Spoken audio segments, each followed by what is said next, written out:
Welcome to the Fiscal Feminist, a conversation about women, money, and priorities. Hi, I'm Kimberlee Davis, and I'm the Fiscal Feminist. Welcome to the Fiscal Feminist podcast. I'm also a managing director and partner at the Bahnsen Group, a wealth management practice with offices in Newport Beach, California, and New York City. Today, we're going to do a podcast that speaks about savings.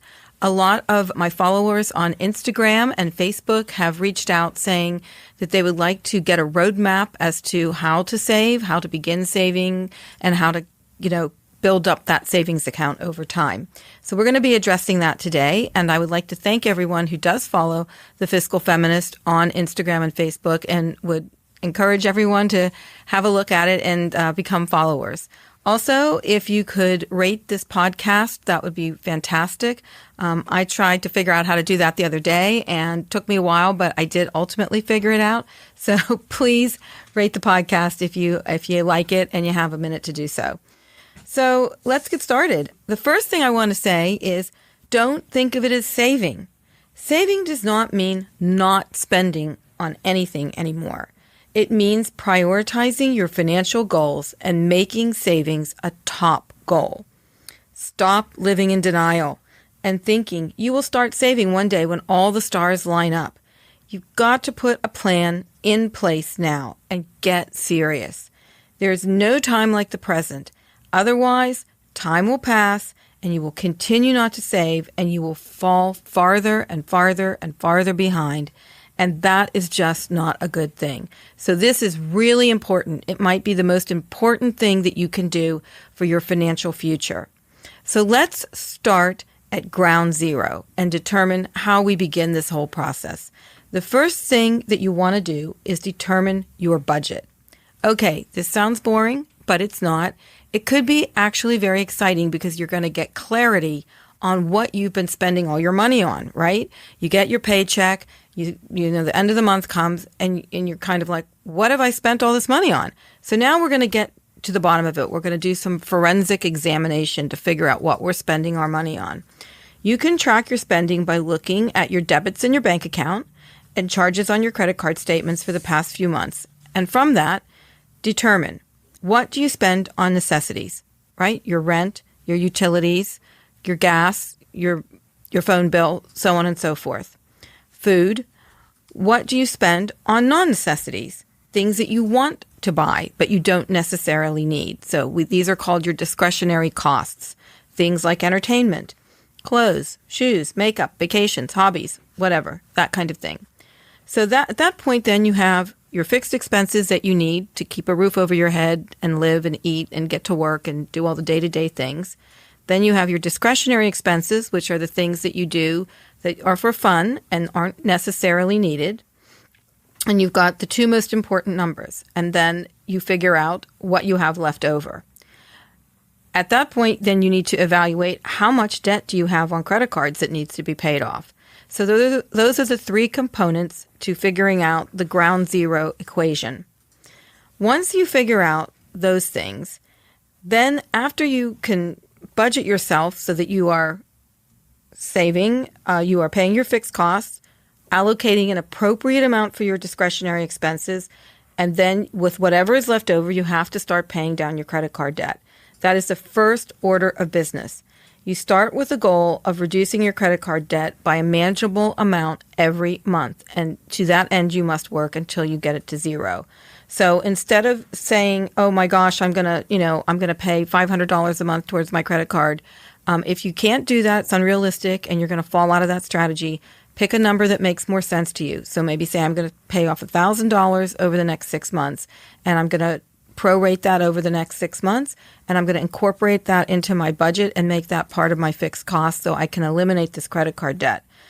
NerdWallet suggests a budget of 50, 30, and 20, which makes good sense to me. You devote 50% of your income to necessities, 30% to discretionary items, and 20% to paying down debt or using the money after you pay the debt down to save. So 30% to discretionary seems like a reasonable amount. You're not, living the life of a recluse, but you are able to do a few things and have some fun that will keep you going towards your goals of saving.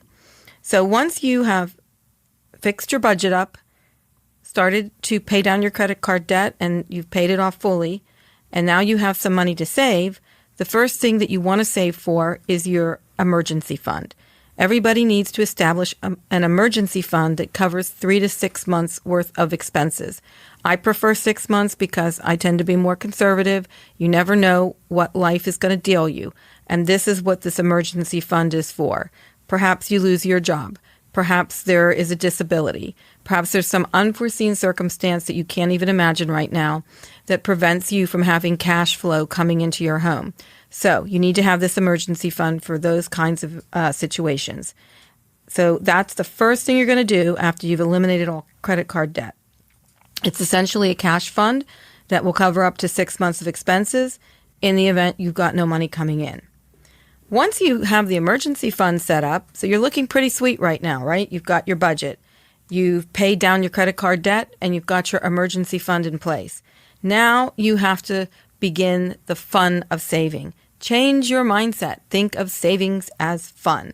If you have an inspiration board of all the things that you want to get, a car, a house, a pair of shoes, whatever it is, look at savings as your vehicle to get you there. And so it should be a really fun thing to do that's going to help you achieve a goal that you desire. So don't think of it as punishment. It's not punishment. It just means that you're spending less and you're saving with enthusiasm. And you can get excited about what you're saving for, whether it's your retirement, educational expenses, your retirement fund, or some other thing that you want to buy. And you will feel so together when you are financially moving in the right direction that you're going to get a saving high. And there's nothing like that, my friends, I can tell you. So I'm going to give you a few daily, weekly, and monthly tips that you can follow that are actionable items that you can put into effect that will help you achieve these goals that we just spoke of. First and foremost, if you're going to use your credit card every month to pay for things, to get points and miles and cash back, then you've got to pay off the credit card bill every month. That is the first commandment.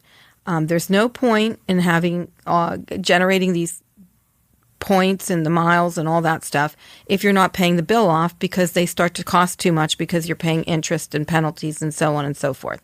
Numero uno, pay off all credit card debt each month. Secondly, something I find very, very helpful for me is automate your savings. Set up an automated amount of money to be transferred to your savings account every week or month or per paycheck. This way you don't have to do anything. You don't have to think about it. The money is automatically transferred. I do this on the 15th of every month, and it works like a charm for me. I have a very strict savings plan, a strategic savings plan in place. I consider that to be a fixed cost on the 15th of the month. That amount of money is going straight to my savings account, and I don't have to do anything about it. It just does it automatically. Start with small, short-term goals. Better to start with an achievable goal, such as $20 per week in savings, than setting a goal you will find difficult to maintain, such as $500 per month, because it's too egregious. Get used to saving and feeling the benefits of saving. Once you reach your short-term goal, then you will enjoy seeing your bank account growing, and at that point, you can up the ante and save more per month. But start with achievable goals, because if you get frustrated and you can't achieve them, then you're just going to throw your hands up in frustration and give up, and then you'll fall completely out of the strategy, and we absolutely don't want you to do that. So baby steps are absolutely okay. The other thing that I find, or I have found in the past that's really helpful to me, is to budget with cash in envelopes. I know this sounds a bit crazy and it sounds very old-fashioned, but it really has worked for me because it really kept me on track during a time in my life where I really needed to stay on track, and it's kind of a way of looking at something in a very visual way. So if you have issues with overspending and control, use the envelope budget system where you set a certain amount of cash aside for a particular time period, a week or a month. And then once you have set this amount, you can even make other envelopes and put cash in those envelopes for particular expenses that you have in mind. For example, here's my little envelope for how many times I'm going to go out to the restaurants this month. This is what I'm going to use to buy clothes with. This is what I'm going to use for my gas money. And then you have these envelopes with cash. And once you've got the cash in there and it's gone, that's it. You've done your spending for that period, and it keeps you on track. So The basic idea is to pay for as much as possible with cash, store that cash in separate envelopes for different budget categories. That way, it's a great way to easily visualize how much money you have left. Some people find that paying for everything with a dwindling stack of cash keeps them in control. Then when you put everything on your debit card, it just kind of goes out into the ether. And unless you go online and look at your ledger, you really aren't really keeping track of what you're spending. So for me, it was very helpful and maybe a little old-fashioned, but sometimes it's the old notions that work the best. Another thing that you can do that I also do is pay your bills with auto pay. This will ensure that you pay your bills in a timely manner, that you don't incur late penalties, and that will keep you on track and also is beneficial to your credit report. Another very important rule, which I definitely use, is to implement the 24-hour rule.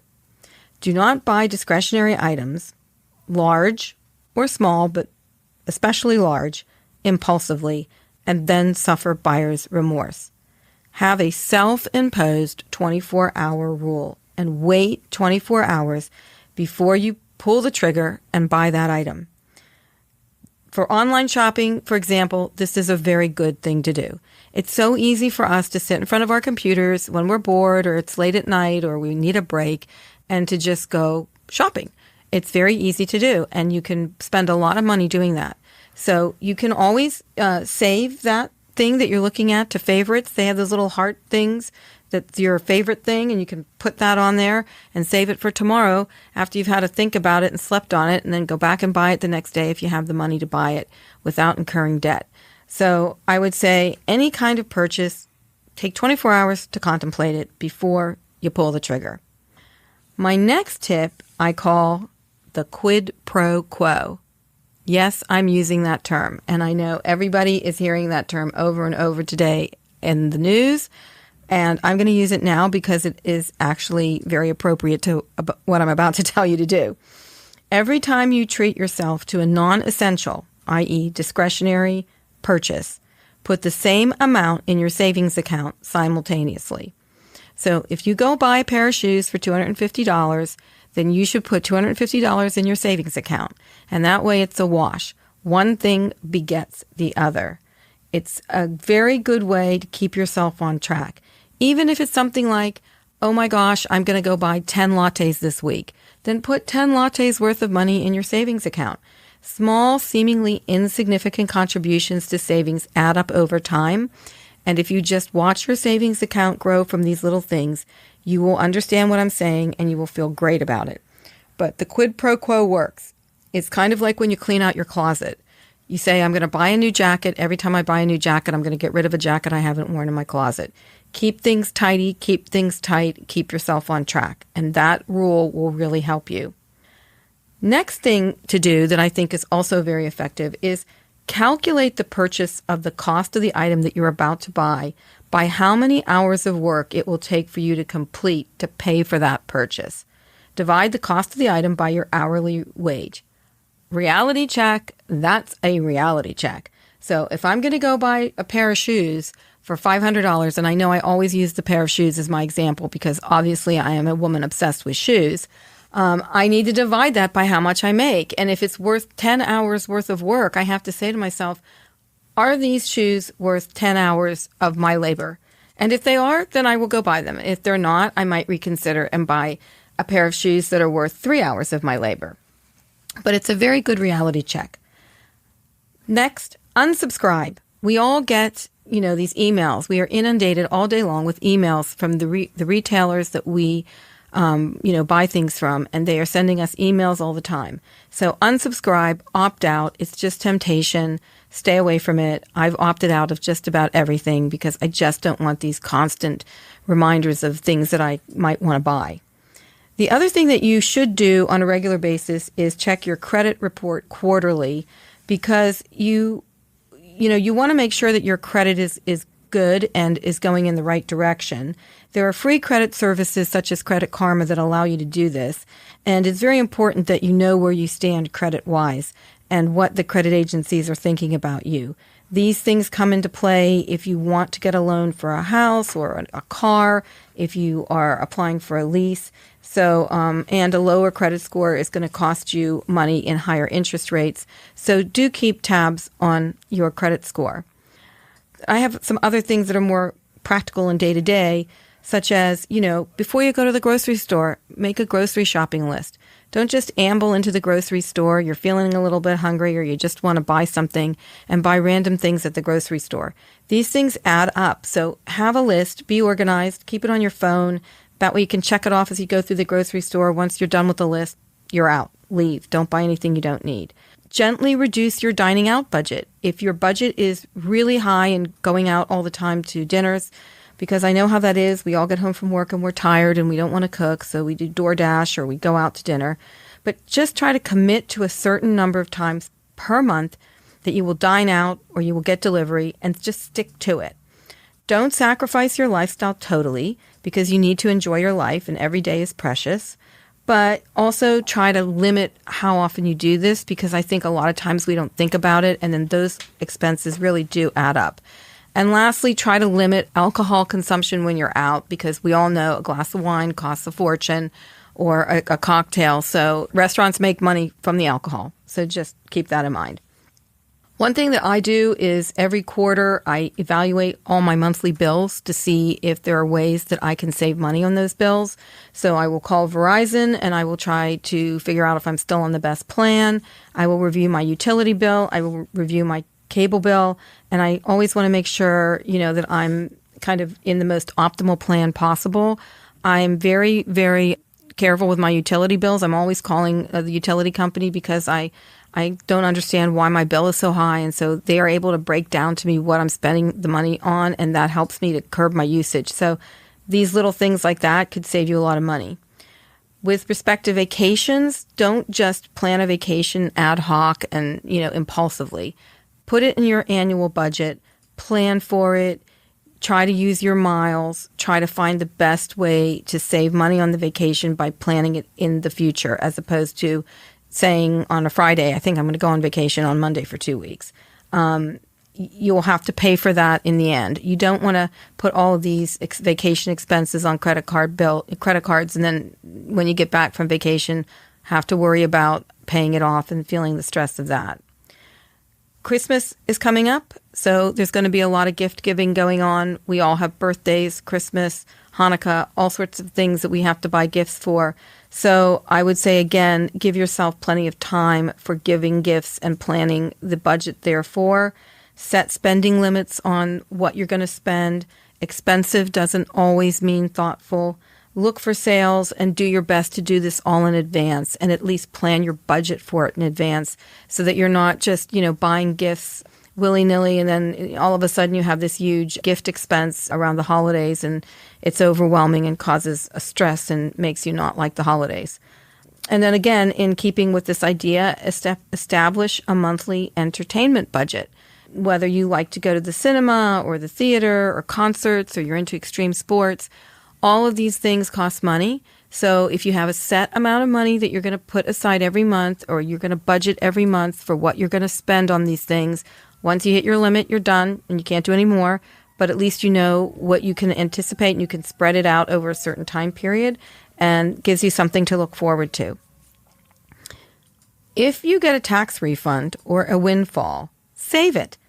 Don't go out and blow it all on some discretionary item that you really want, or save part of it.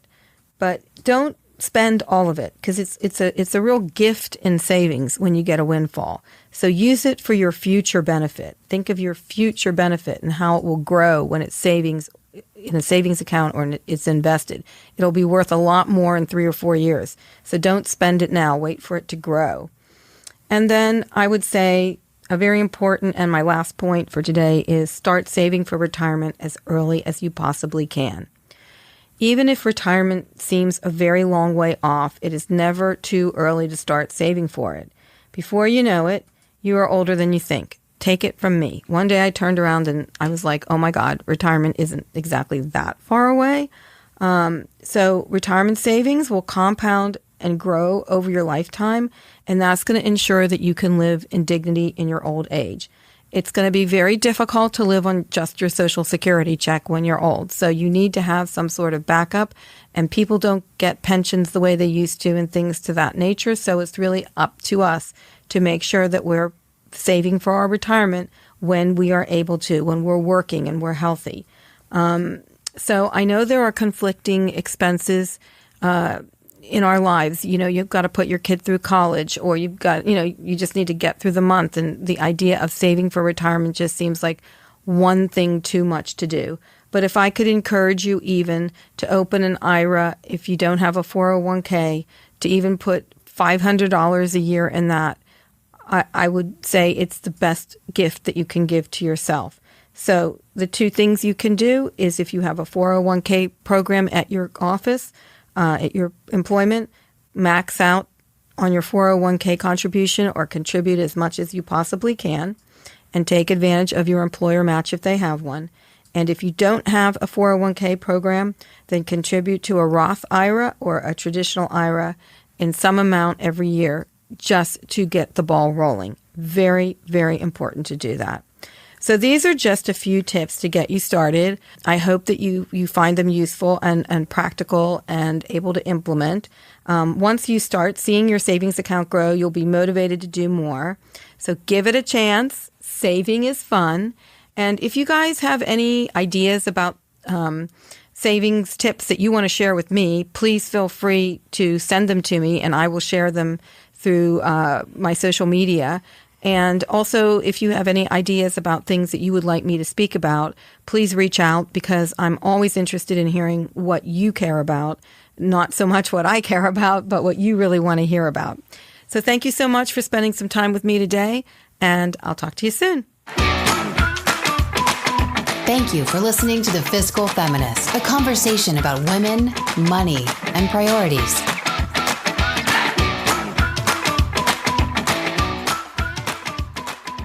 The Bahnsen Group is registered with Hightower Securities, LLC, member FINRA and SIPC, and with Hightower Advisors, LLC, a registered investment advisor with the SEC. Securities are offered through Hightower Securities, LLC. Advisory services are offered through Hightower Advisors, LLC. This is not an offer to buy or sell securities. No investment process is free of risk, and there's no guarantee that the investment process or the investment opportunities referenced herein will be profitable.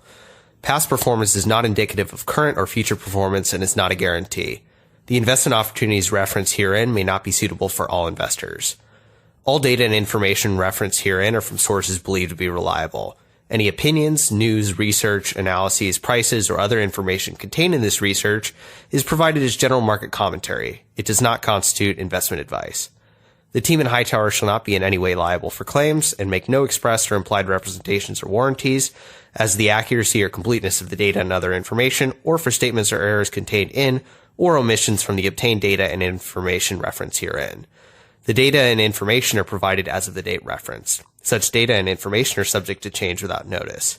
This document was created for informational purposes only. The opinions expressed are solely those of the team and do not represent those of Hightower Advisors, LLC, or any of its affiliates.